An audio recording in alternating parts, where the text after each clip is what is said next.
I have the pleasure today to introduce Mike Quindazzi. We happen to work together as co-chairs of the SoCal Aerospace Council, which is a LAEDC initiative to support the expansion of aerospace here in Southern California.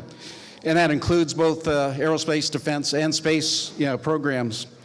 Our work together included a trip to Sacramento this past year, meeting with key legislators regarding our industry. And I'd like to say that Mike has taken a very personal interest in supporting the growth of our industry. And I know you're really going to enjoy his presentation. He has a really unique perspective, and he's also a really nice guy. Mike is the Managing Director of Pacific Southwest region of PwC, or PricewaterhouseCoopers.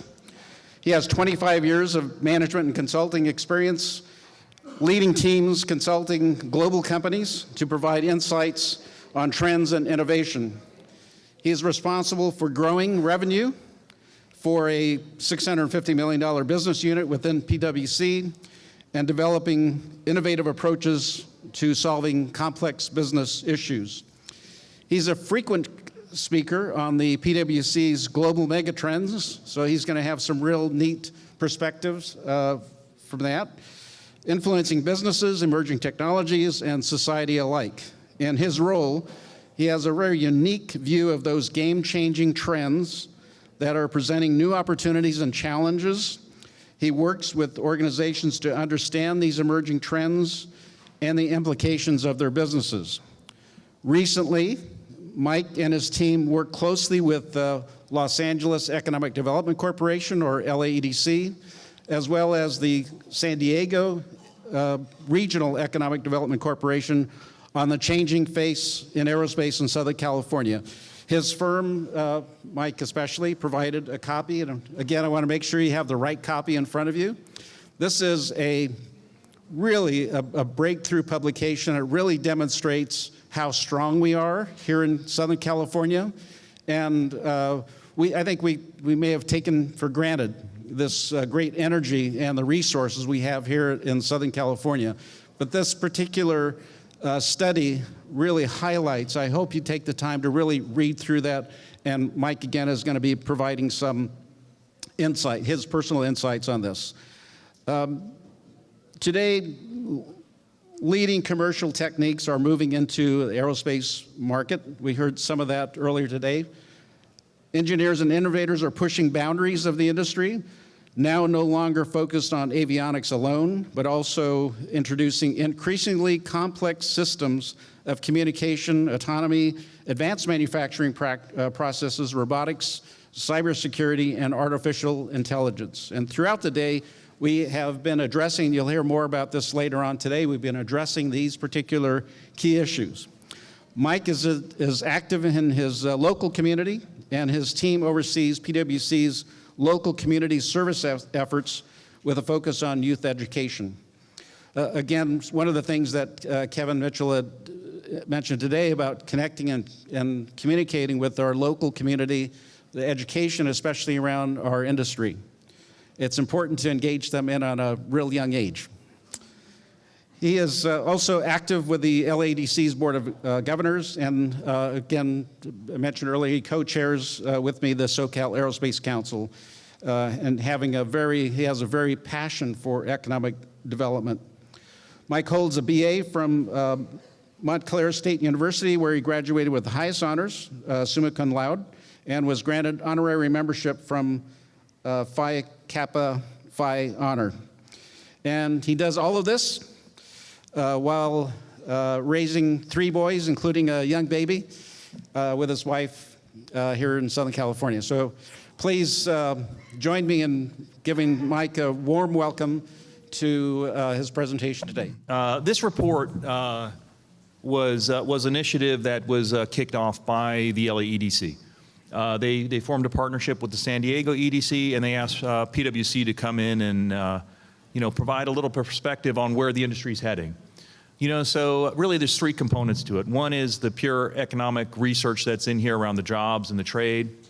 The second was a piece that the San Diego EDC did, was a survey around the local Southern California aerospace companies. And third was the piece that PwC did around the changing face. And so to get started today, I'm actually filling in for Christine Cooper, who's the PhD. And so, bear with me. I'm not going to give you too many of the stats. I'm going to instead share some of the stories around where the industry has come in Southern California from and where it's headed today. How's that sound? Okay, a lot of the stats are in the report too. Let me take you first back to 1910. It was 60 years on from the gold rush, and people were looking for the next big thing. Word traveled fast from Paris that there was an air meet there. And there were these flying machines, and what a great idea to bring them to Los Angeles. So in 1910, the first air meet in the United States happened here in Dominguez Hills. They get to see planes fly, things up in the air. It was pretty exciting. Fast forward a decade later, there's 25 companies here manufacturing airframes, manufacturing engines. Companies like Ducommun, now based in Carson, California, manufacturing aluminum for Charles Lindbergh. How would that PO be? Hopefully he paid on time. Fast forward to the 1940s. We're in war on two fronts, in Europe and in Asia Pacific. Well, here in Southern California, there's 2 million people working in the aerospace industry, manufacturing over 300,000 aircraft. You had companies like Douglas Aircraft churning out over 100 C-47 cargo planes, A-20 attack bombers, and B-17 bombers. Well, what happened in 1946? Howard Hughes decided to crash into a Beverly Hills mansion shortly after he was sanding the rivets off his wings to try to go faster. There's a cry for more regulation, much like today with the drones that are flying around. 1960, while the industry continued to change, we had ambitions under President Kennedy to go to the moon. 25,000 workers were here building the Apollo Space Command module. By 1970, 25 of the largest aerospace and defense companies in the world were located in the United States, and 15 of them were here, right in Southern California. 1980 comes along. Ronald Reagan takes this presidency, enters a new Cold War race. New technologies are being pioneered. TRW is working on intercontinental ballistic missiles. McDonnell Douglas is working on the C-17 cargo plane. Factories overflowing. People are parking a mile away down in Long Beach just to get to the assembly line. 1,000 workers at Northrop were working on the B-2. That probably people in the industry knew it out, but a lot of other people did not. By 1985, Los Angeles County accounted for 1 in 10 of every industry job in the U.S. California accounted for 1 in 4. By 1990, there was still 250,000 people working in the industry. And today, in the report, you'll see that we have about 90,000. But I'm going to tell you why that's actually not such a bad thing, and actually why that number might be wrong. How does that sound? Okay. So one of the things, and one of the reasons why the EDC decided to focus on aerospace is really two things. Number one, the wages in the sector are about 45% higher than the average manufacturing wages. So that high per capita income, for all the economists in the room, understand that there's a nice trickle-down effect, right? If we have people who are highly paid, highly skilled, highly educated, there's more for everybody in the region. The second thing is that it's a huge export sector where, here today, the company, the U.S. is in a trade situation. Well, actually, in aerospace and defense, we're at a $67 billion surplus. We have more exports, mostly driven on the commercial side, which you'll see in the report. Well, and today also, we have a lot of entrepreneurial things going on. We have a lot of billionaire investors. That's pretty exciting that they've decided to bring their companies like SpaceX and Virgin Galactic down to this region, as well as Paul Allen's Vulcan Aerospace Company. We've got AeroVironment has emerged as probably the leading supplier of small unmanned aerial aircraft to the Pentagon. Boeing is in its Phantom Works down in Huntington Beach recently unveiled the Echo Voyager. the submarine down there. We've got a lot of big space launch service and other various satellite programs going on. And in addition to the SpaceX and also Virgin that I mentioned, you've got companies like Rocket Lab who've been filling their satellite launch manifests with not only government but also commercial contracts. You got companies like Xcore Aerospace and Vector Space establishing facilities in the desert where open land allows for rocket fire testing, also the favorable weather conditions. You have Aerojet Rocketdyne, who recently announced, you saw in the LA Times, that they moved to Southern California from Sacramento to be down here in this ecosystem. And I think when you think about rocket engines and launches, I think expertise, I think Southern California is still kind of #1 in the world and leads in that area. Clearly Northrop here, it's got the F-35 up in the Palmdale facility, and there's some talk of the LRSB B-21 program having some presence there at Air Force Plant 22. The mayor of Palmdale recently was quoted saying there's already a ripple-down effect from the expectations of some of these programs. So, with that background, I wanted to try to keep this conversational. I realize it's a big room, but if you have any questions, please jump in or any comments. Now, I'm not going to review all the slides that are in here. We can provide those to you if you'd like them, and a lot of the other data is in there. But I do want to leverage some of my observations and share with you what I'm seeing out there. My objective today is not to get you smarter about the facts and figures, but get you thinking a little bit differently around where this business is going to be. Obviously, it's changed a lot from 1910. It's also changed a lot from 1940. It's also changed a lot from 1985. So what I like to do is just help you share a vision of where we think it's going. 3 things that I like to look at from a global perspective so we can understand how that's implicating here are these megatrends that David mentioned to you. And these trends are trends that happen over 50 or 100 years.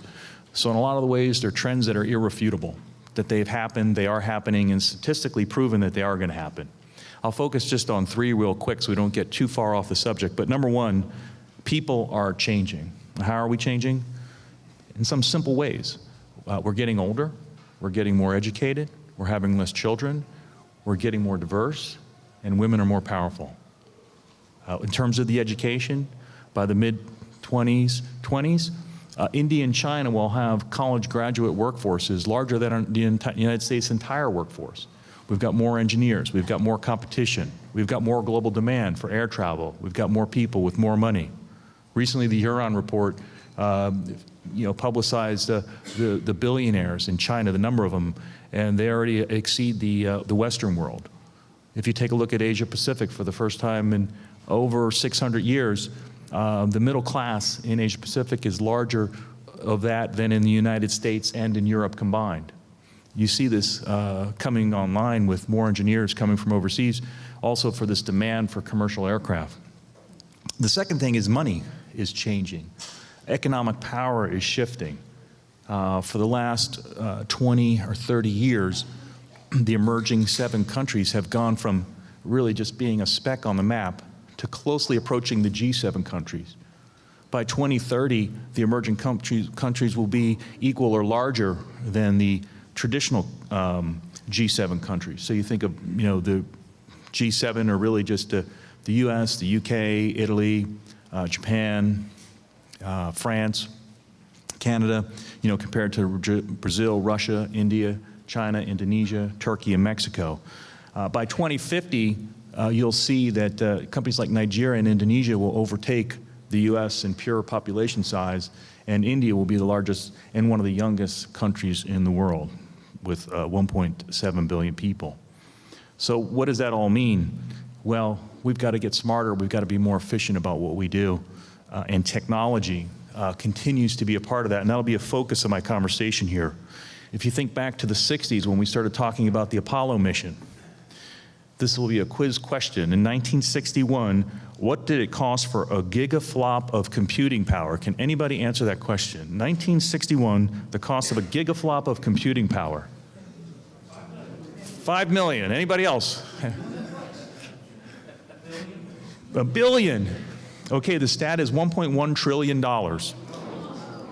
Okay, so today, A gigaflop of computing power costs, can anybody guess?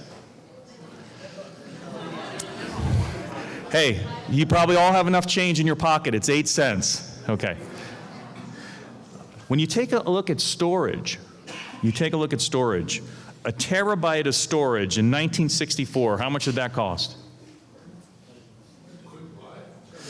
You probably couldn't buy it. $3.5 billion. Today they say 27 bucks. Well, I used to talk about gigabytes, right? A gigabyte, used to be 10 cents, but now it's free. Like if you have an iPhone, you get 5 gig free with your iPhone. So, and the other thing is the speed of connectivity. So we're talking about pure computing power, the ability to store and collect massive amounts of data, and the ability to communicate that data back and forth over high bandwidth networks. So in 1998, a megabit of connectivity was $1,200. I remember being at a client's office. We were installing a 1,200 baud floppy disk, and I was on the phone with tech support because we were trying to connect to a mainframe computer, and they asked, "Are you sure her computer doesn't have a bug?" And she looked under. She goes, "I saw one under there last week." Well, today, that connectivity is down to 63 cents. What's scary is when you think about the Apollo mission, Tom Hanks had 10 times the computing power to make a movie about going to Apollo than the actual first people who landed there. And all of us in our pockets today have the equivalent computing power in our smartphones. So what do we do with all this stuff? And where is this taking the industry? Well, I think there's a commercial side of the industry, there's a defense side of the industry. When you look at the defense side of the industry, I think the DoD is always focused on offset strategies, right? How can we compete and win? How can we have a competitive advantage? The old original competitive advantage was boots on the ground, assets on the ground, more boots, more assets, bigger, stronger assets, right? What happened? Well, then they said, what about things from below and beneath? What about planes, jets and rockets? That was the second offset strategy. Happened right around World War II. The third offset strategy, can anybody guess what that one was? Nuclear, the nuclear deterrent. Fourth, intelligence, stealth, precision-guided missiles. And the fifth, and a lot of people can define these different ways, but the fifth for me is really around robotics and autonomy, okay, and a couple of other technologies that we're going to talk about. And I think we heard some of this from the other speakers earlier. But when you take a look at how, as the DoD, do you stay ahead in terms of competitive advantage, you spend a lot of money. You do a lot of research. You hire a lot of smart people. You create a lot of expensive things. But as you can see over time, you can see what has happened with commercial, non-federal R&D spending compared to the DoD's ability to keep up with that spending. And we've heard about this from Silicon Valley. Let's just take one other quick story here. 2004, DARPA commissioned the Grand Challenge. They challenged folks to drive a robotic vehicle across the Mojave Desert, 150 miles. The furthest a vehicle went was 7.3 miles. No winner was declared. This is 2004. 2005, they decided to do the challenge again. 5 vehicles completed the entire course. Interesting, right? To illustrate what I think a number of the other speakers were talking about, and the point that I'm trying to make here is that today, Google has driven 1.5 million miles on the road alone.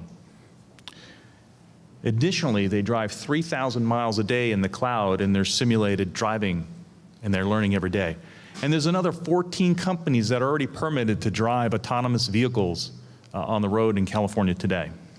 So you can see that the expertise from outside the industry are definitely a threat, definitely an opportunity, particularly as if you look back to that 5th offset I was talking about, which if you do believe that robotics and autonomous systems are the future of our defense, something we need to take a look at. And I think a lot of this has to do with the exponential equation, right? At a certain point, 1 and 1 makes 2. but what are the technologies that are out there that are available to give us an exponential return on what we're doing? What are those things that can give us a growth curve or a competitive advantage that sweep up and to the right like that? Well, we've been looking at a bunch of technologies. Our Chief Technologist Officer at PricewaterhouseCoopers looks at and tracks 150 different emerging technologies. And we've picked 8 that we think are important for all industries, and particularly the aerospace and defense industries. And these technologies are not, they're not anything new. They're not things that are going to surprise you, but I'm going to go over what we think the 8 are so you can start to think about them and how they might apply in your world, either today or sometime in the near future. The first one is artificial intelligence. It's a term, it's a fancy term, gets people's blood going. It's been around for a long time.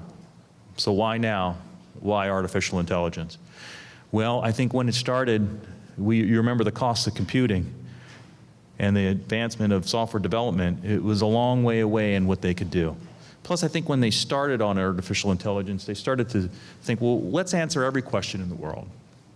I think when you look at, though, today, when you try to answer, like if you try to ask your phone Siri, like your Siri phone or your personal assistant on your Android phone, you ask it a question, it only knows the answer a few times. I played a little game with my son on the way to school, who's smarter, a 13-year-old or Siri? He won. You know, so really nothing too spectacular, kind of fun, a bit of a gadget. But when you start to break down artificial intelligence into machine learning, which is right now the most popular and most invested in artificial intelligence, and you start to solve for something that's very specific, you can do it fairly expeditiously. You can start to make decisions that humans would make and augment what humans are doing very quickly. And when you take a look at who's investing in machine learning, you might be a little surprised, you might not be surprised, but 3 of the companies are Amazon, another's Google, another's Microsoft, and IBM. And you go, well, those are big companies, they've got all the money, they've got all the research. Well, today, AWS, or Azure Cloud, Microsoft's Azure Cloud, and the Google Cloud all have machine learning applications that any one of us can build in the cloud today. We can go sign up like we're buying something on Amazon. I want to buy some infrastructure. I want to be ready to scale, but I don't want to pay for it today. I don't want to buy servers. I don't want to install them. I don't want to figure out how to architect this thing, but I want to build a machine learning app and I want to do it today. We can all leave here and go back to our offices. We can start doing that today. We can hire people who can start doing that today for us. So that is out there, and that artificial intelligence is extremely important for everything from targeting systems to cybersecurity systems. The second technology that is really exciting right now is augmented reality. Augmented reality. Anybody have kids playing Pokemon Go now? There's actually a Pidgey in this room and a Pokemon somewhere. I walk down the road now with my son and he sees things I don't see, you know. He sees a squirrel and he wonders if it's in the game. But the concept, I think, has shown what the power of augmented reality can do, not only on the battlefield, but in travel and in exploration and also in manufacturing. You know, BMW's already moved to training their technicians to have an augmented reality view when they go in to fix that new BMW to guide them through how to do their job the first time.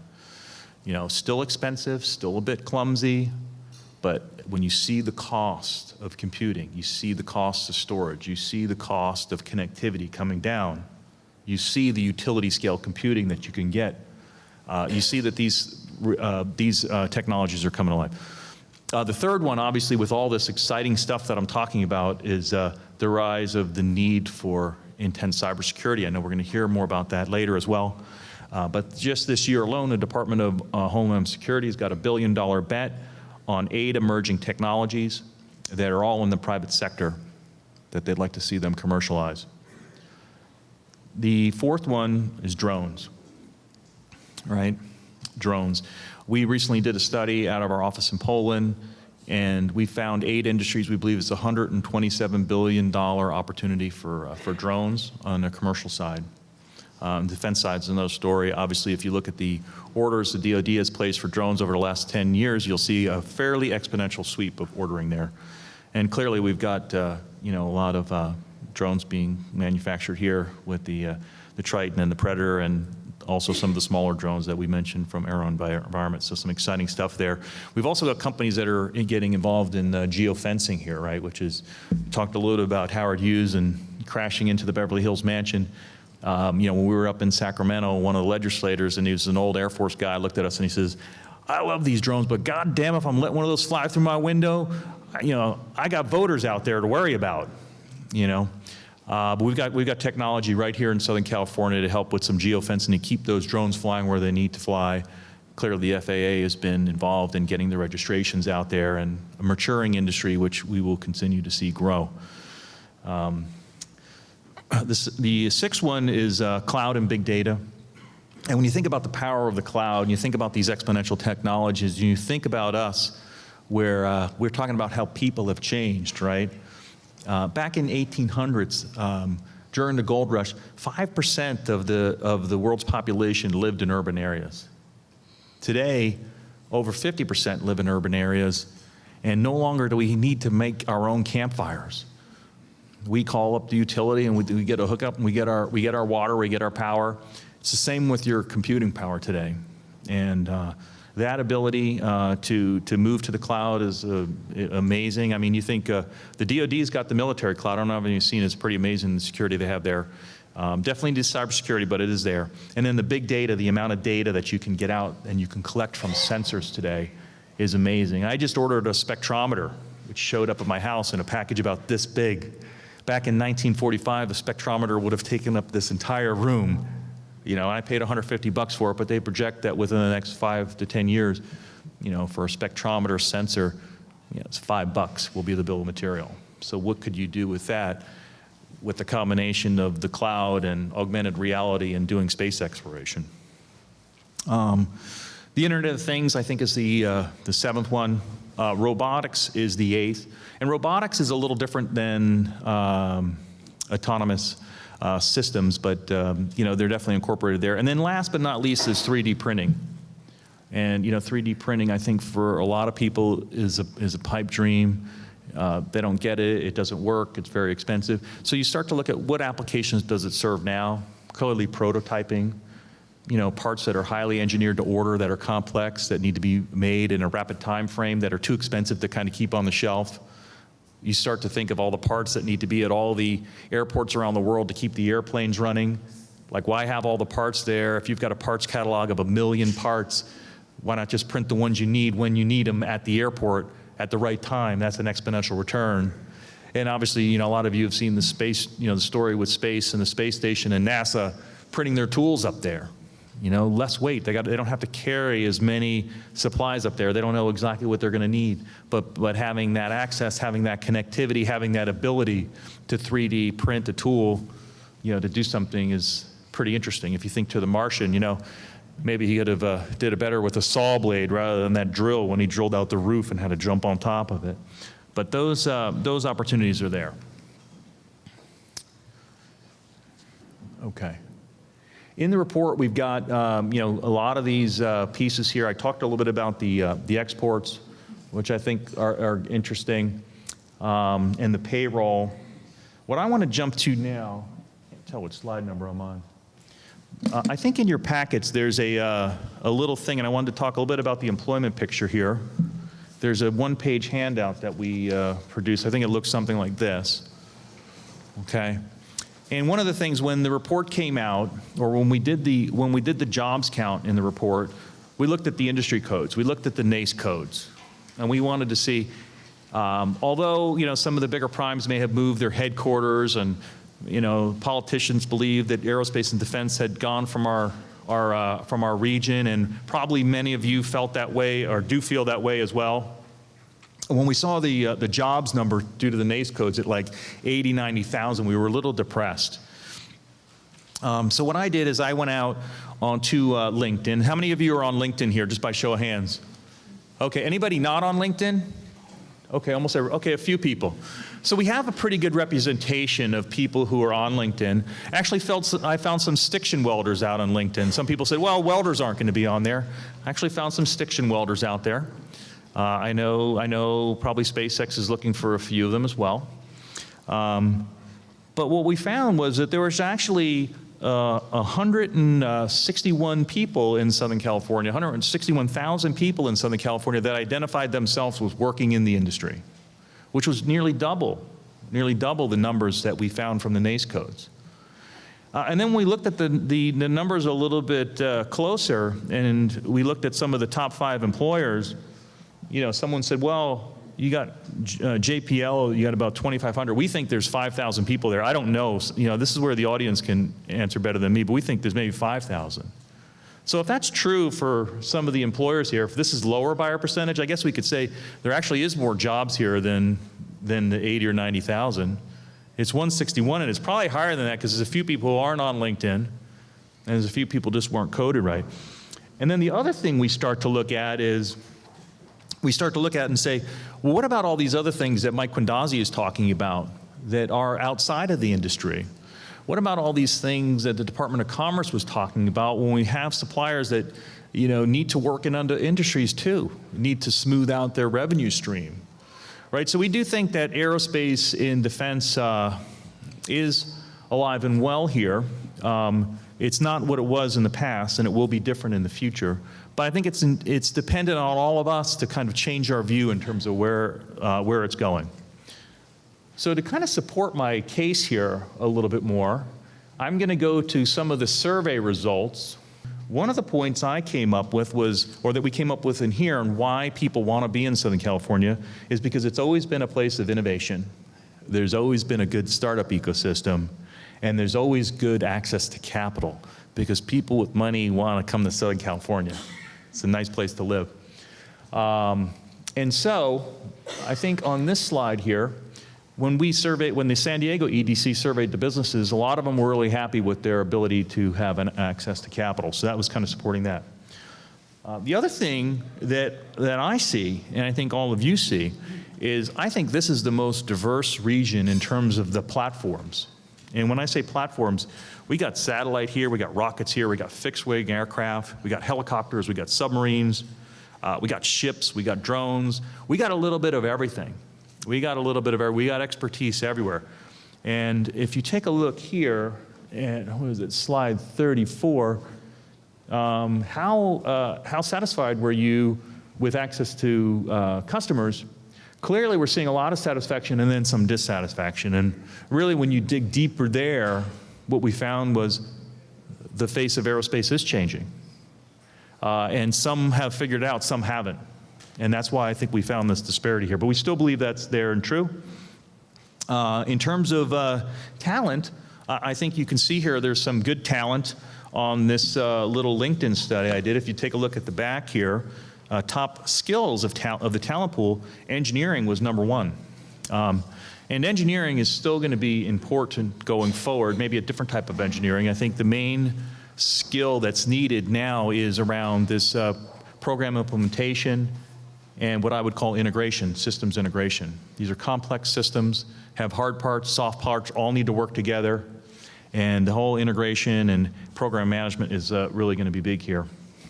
And then also the study supported that, where people said that they do have a good ability to recruit highly skilled people. So when you see very satisfied and somewhat satisfied, definitely out in the lead there.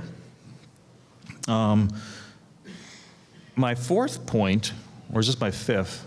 I don't know, my fourth point is the supply chain. And obviously so pleased to be here, part of AMP SoCal, such a strong supplier base here. But how did the companies here feel about that? And this one is a far standout. Access to suppliers in Southern California came up really high. I still think we need to do a better job of figuring out as suppliers how to work better together, how to, as the demands we heard from the DoD are, they want their problems solved. And sometimes that's going to take, working better together. It's going to take looking at other industries on how their supply chain works. It's going to take more ideas on how to collaborate better with your sometimes competitors. In certain situations, you may be co-opetition, working together to give better solutions and to continue to innovate. So supply chain came up pretty high. Well, so I painted the rosy picture. I got one, challenge here, and, cost and regulations were the downside. But I think the bigger challenge is really the competition with Silicon Valley. I mean, for a region that basically was in the middle of launching the Silicon Revolution, and for the Bay Area, this is my competitive side. I'm all Southern California, okay, here? Any USC people here? Come on. They stole the show from us, so it doesn't need to be that way. We've got smart people down here. We've got a great place to live.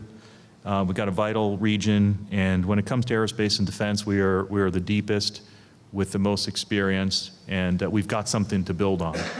The key thing to remember is it's not what it was, and it isn't going to be what it was, but it is going to be something different. We all have a chance to be part of that, and that's what I'm most excited about. So I'm going to close now with my comments. I'm leaving you with the report to kind of look at it going further. I encourage you to stay engaged with AMP SoCal and other organizations that can help. And then also with David and I, with the SoCal Aerospace Council, thank you very much to the LAEDC for helping us to get this on our map. We've been very busy putting this report together up at Sacramento, talking to other business groups. We are planning an event. We are looking for input from the companies here, and we're really focused on kind of three pillars. One is supply chain and procurement. We want to know how in Southern California we can work together to win our fair share, or should I say unfair share, of contracts. We want to win more, okay? That's number one. Number two, we want to know about what people are doing in terms of an innovation perspective. We want to know where the investors are. We want to know where the opportunities are to team together to make us more competitive. And number three, we want to hear input around policy. We want to know what's getting in your way. Because when we were up in Sacramento, the one question that one of the legislators, Brian Jones, asked me, which I thought was the most interesting, was he goes, next time you come back, tell me what I can unwind. He goes, don't tell me what I can create. He goes, tell me what I can unwind to help the businesses in your region. So we're definitely looking for input around things like that. So I just wanted to thank you all and look forward to meeting you all after the meeting. Okay, thank you.